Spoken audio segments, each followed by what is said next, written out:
Quelles sont les questions les plus fréquentes qu'on va te demander et comment tu vas y répondre? Faut prendre en compte que toutes ces questions-là, c'est des questions qui sont sur Glassdoor. Donc, quand vous vous entraînez pour un entretien, n'oubliez pas d'aller sur Glassdoor pour pouvoir regarder quelles questions sont les plus souvent posées. Voilà, c'est toujours intéressant. Et en plus, ils vous donnent la réponse. La question la plus fréquente, c'est présentez-vous. Après, ils vont vous demander sans doute la différence entre le test fonctionnel et le test non fonctionnel. En général, vous allez juste dire que le test fonctionnel, ça permet de montrer ce que doit faire le produit, alors que le test, non fonctionnel, c'est plutôt comment il va le faire. Donc ça va être la performance, la sécurité. Comment tu réagis quand un développeur n'accepte pas ton bug? Le bug, tu leur as remonté, ils sont en mode: non, ça c'est pas un bug ça». Comment tu réagis? Sachant qu'il est censé avoir ce problème entre testeur et développeur, il faut que tu montres que tu es dans la compréhension et dans l'échange et ça doit être la vérité. Quelle est la réponse qu'ils demandent et quelle est la réponse que j'aurais vraiment donnée? Je vérifie d'abord les logs, je reformule le cas de test, je reste factuel. En général, pour de vrai, qu'est-ce que je fais quand je remonte un bug et qu'ils sont pas d'accord avec le bug? Bah, ça dépend parce qu'en fait,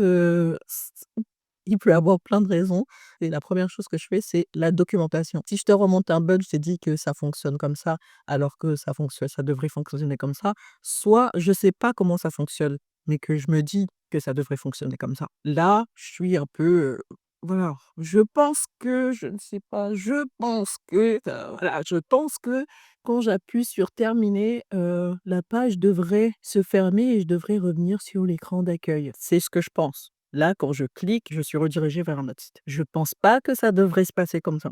Donc je vais remonter un bug. Je pense que ça devrait se passer comme ça parce que j'ai pas tout le temps toute la documentation sur moi et je sais pas tout. Le développeur va venir vers moi et va me dire: «Non, c'est normal que ça te renvoie vers, un autre site parce qu'en fait, ils sont censés aller sur ce site-là pour faire ci, ça». Ce que je fais en général, parce que je suis un peu chiante, c'est je dis: «Est-ce qu'il y a une documentation sur ça que je ne connais pas?» S'ils me disent: «Oui», je demande où c'est, je vais chercher, je vérifie, tac. S'ils me disent: «Non, il y a pas de documentation dessus», je dis: «OK, dans ce cas, il faudrait peut-être le rajouter dans la documentation» et de mon côté, je vais quand même regarder un peu si j'en trouve parce que des fois, eux non plus ne connaissent pas toute la documentation, personne connaît toute la documentation. Si par contre, tu sais que c'est vrai, tu sais que ça doit se passer comme ça parce que dans la documentation, c'est écrit ça. Ils te disent: «Ben non, c'est pas que ça». En général, ce que je fais, c'est je leur parle de la documentation, je dis pas: «Non mais c'est ça en fait, je le sais très bien». Parce qu'il y a des gens, ils sont là depuis très longtemps, beaucoup plus longtemps que toi. Peut-être qu'en fait, il y a une modification et juste ça a pas été mis dans la documentation. Faut être humble. Tu dis: «Ben, voilà, moi, dans la documentation, je vois ça. Est-ce qu'il y a eu une modification? Est-ce qu'il y a eu un changement?» Des fois, c'est vrai, il y a eu une modification, il y a eu un changement. Des fois, ils se rendent compte que: «Ah, ben, mince, c'est vrai que nous, on l'a codé d'une certaine manière. En fait, on n'a pas fait attention à cette documentation. On va le modifier». As-tu des questions pour moi? Là, ce qu'il ne faut surtout pas répondre, c'est non. Montre, que tu es ouvert, que tu es une personne qui réfléchit, tu as écouté. Parce qu'en fait, si tu as écouté durant l'entretien, il y avait forcément des questions que tu as eues à un moment donné. Donc soit tu les as notées, soit, tu les as encore en tête. Pose des questions auxquelles ils ont pas répondu. Enfin, pour moi, avant même qu'ils te disent: «Est-ce que tu as des questions?» S'ils sont en train de te parler, je te dis moi, par exemple, ils te disent: «Bah, nous, on travaille sur Excel, on fait ci, ça, on fait ça avec Excel». Moi, je me dirais forcément, «D'accord, vous travaillez sur Excel, mais vous utilisez quel autre outil?» L'automatisation, par exemple, est-ce que vous en faites? Bon, si vous en faites, vous utilisez quel outil? Pose, des questions comme ça durant l'entretien. Imaginons que tu aies pas posé ce genre de questions, mais je trouve que ça serait dommage de pas les avoir posées parce que comment tu sais sur quoi tu vas travailler si tu as pas posé les questions sur les outils? Parce qu'en fait, si tu le demandes ça à la fin, tu recommences l'entretien, quoi.